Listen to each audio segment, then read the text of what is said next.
ഇന്ന് children's day ഒക്കെ അല്ലേ, അപ്പൊ നമുക്ക് റോസാപ്പൂ തന്നെ റെഡിയാക്കിയാലോ. പിന്നെ ഇവിടെ റെഡ് കളർ പേപ്പർ എടുത്ത് നിങ്ങൾക്ക് ഇനി ഇഷ്ടമുള്ള കളർ പേപ്പർ തന്നെ എടുക്കാം കേട്ടോ.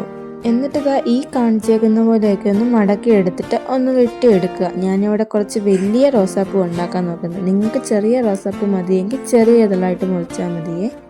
എന്നിട്ട് അതിൻ്റെ അറ്റം ഒന്ന് വെട്ടിക്കൊടുക്കണം. എന്നിട്ട് അതിൻ്റെ രണ്ടറ്റവും ഇതാ ഇതുപോലെ ഒന്ന് ചുരുട്ടി കൊടുക്കണം. നമ്മൾ എടുക്കുന്ന പേപ്പറിനനുസരിച്ചിരിക്കും നമ്മുടെ പൂവിൻ്റെ വലുപ്പവും. ഇനി നമുക്ക് വേണ്ടത് ഒരു കപ്പാണ്. കപ്പില്ലേലും കുഴപ്പമില്ല, ഇതുപോലത്തെ റൗണ്ടുള്ള വല്ല പാത്രങ്ങളോ എന്തെങ്കിലും എടുത്താലും മതി.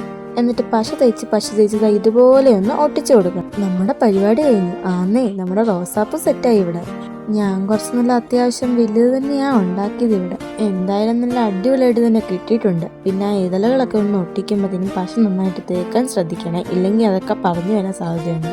ഇഷ്ടപ്പെട്ട എല്ലാവർക്കും ഇഷ്ടപ്പെട്ടെങ്കിൽ ട്രൈ ചെയ്ത് നോക്കണേ. പിന്നെ എല്ലാവർക്കും ഹാപ്പി ചിൽഡ്രൻസ് ഡേ.